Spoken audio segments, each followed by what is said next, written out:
So the next thing I want to introduce is called Pilates equipment, and one of the most common equipments we use is called reformer. So if you can see the reformer in here, it's got a lot of different settings that allow people to do different types of exercise.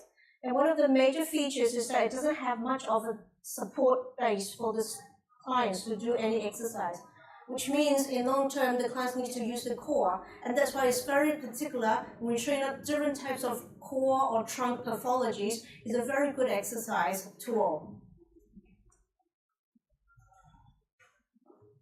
So Harris, I want you to sit in the kneeling position here. So I'm going to show you how a client can actually do some very basic exercise. So I want you to get your legs pressing against the shoulder rest and hold on to the strap. Yeah, so hold on to the strap rather than down. There you go. Okay.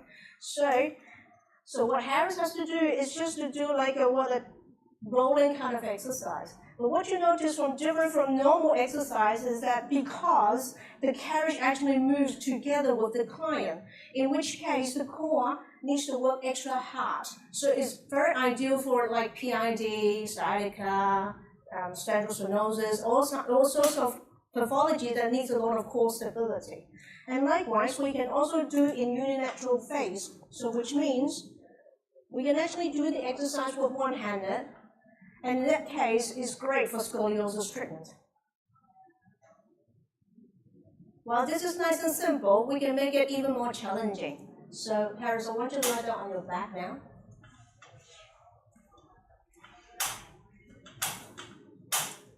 And then what I'm going to do is to put a strap on the feet, because the reformer doesn't set where and what you need to press on. So we can be very creative.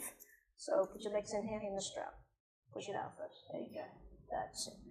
So in the other leg. We're starting off, you can have a client just pressing back and forth like so. So Harris, just go back and forth. Just push it out and back. Both legs, both legs. Both legs together. Both legs together. Yes, there we go. Okay?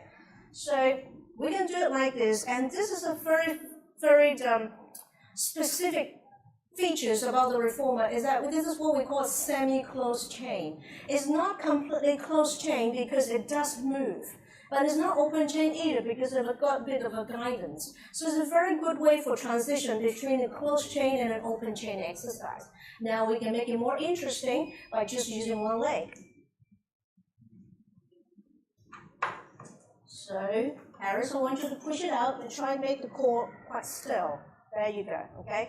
So you can see that Harris got some injuries in his spine and has chronic back pain. So when he's doing it, he's working on one side more than the other side, and we can target into that.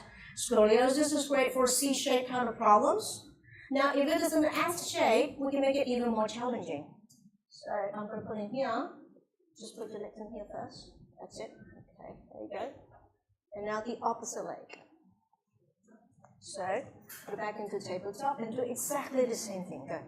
Push it out. Yes. Now you can see when Harris is doing it that he starts to shrug his shoulders up.